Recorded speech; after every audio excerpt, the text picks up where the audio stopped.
AWS Lambda functions are the backbone of the serverless architectural pattern. With AWS Lambda, developers can deploy single functions that encapsulate a single operational logic in a cloud environment.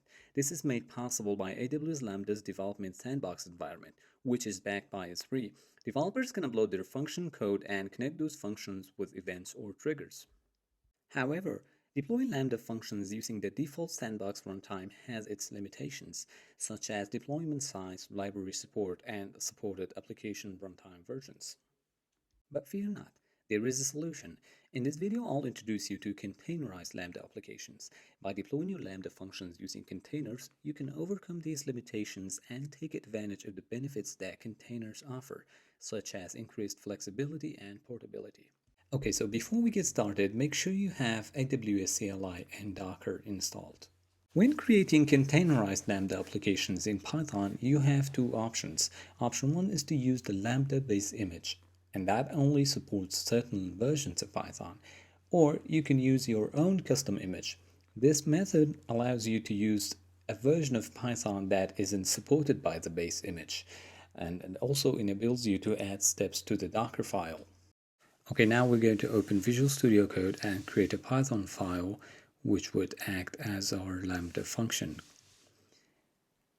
And I'm just going to write a simple handler to return my Python version.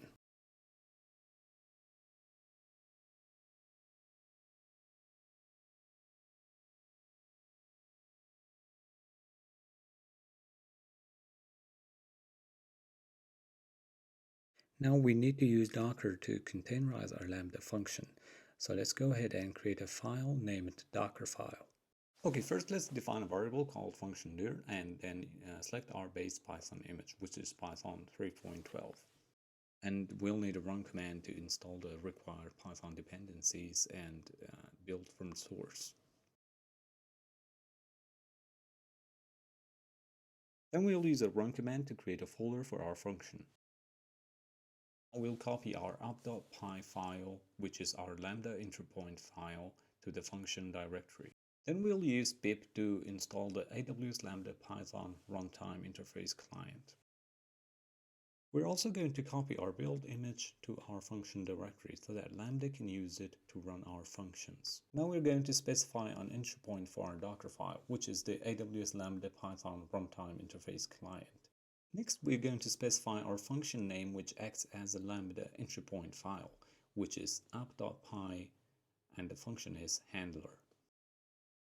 But before we go ahead and build this image, we need to download the AWS Lambda interface emulator for our system. I'll put the link in the description. So now let's go ahead and open up Safari to download the file. On the GitHub page, you need to find the right package for our platform. Since I'm on macOS, I'll choose the macOS one from this table. And we have a command to install the AWS Lambda Runtime emulator. So let's copy this and paste it in our terminal.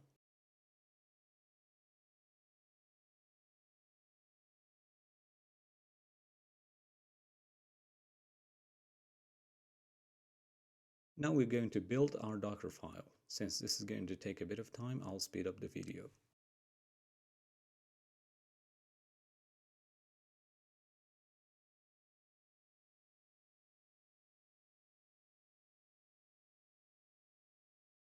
But first, remember rule number 1. Always test your functions before deploying. So let's test our Docker image to see if we get the right Python version. Since I'm running my function locally, I can now invoke it using this simple curl command. Now, as you can see in the console, we have Python 3.12 running and it's ready to be deployed. So now let's go ahead and deploy it to Lambda. I'm going to run AWS configure to see if I have the right AWS credentials or if I'm logged into the AWS CLI.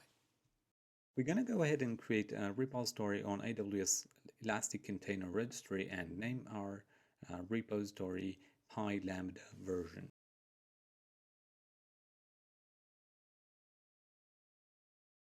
Now we're going to open up the AWS Elastic Container Registry dashboard to see if our image is created. Now, as you can see, we have our image created. Now we're going to copy this URI to tag and push the image. But first, let's see if we have any images. Okay, so we have no images to display. So let's go ahead and deploy our Python image to Elastic Container Registry.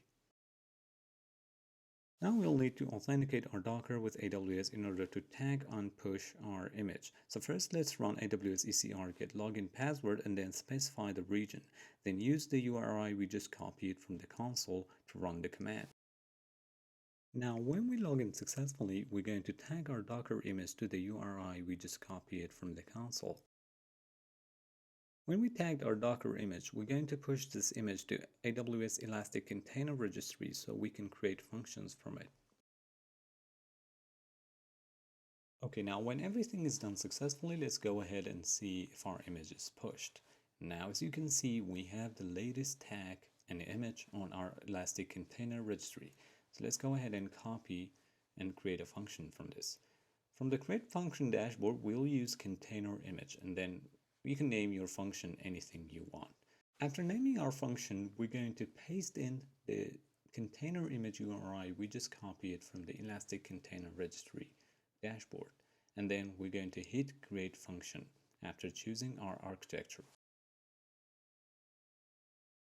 Now let's wait for AWS Lambda to create our function so we can test it and find out if the function is working as expected and is running on 3.12.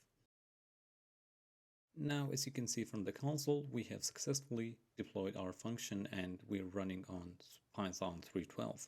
But when running your function for the first time, you might notice this huge time spent on init duration. This is called AWS Lambda's cold start. But if we run our function again, it'll finish in a near instant. Thank you so much for watching this video. If you found this video useful, please hit the like and subscribe button to be notified of new videos I upload weekly.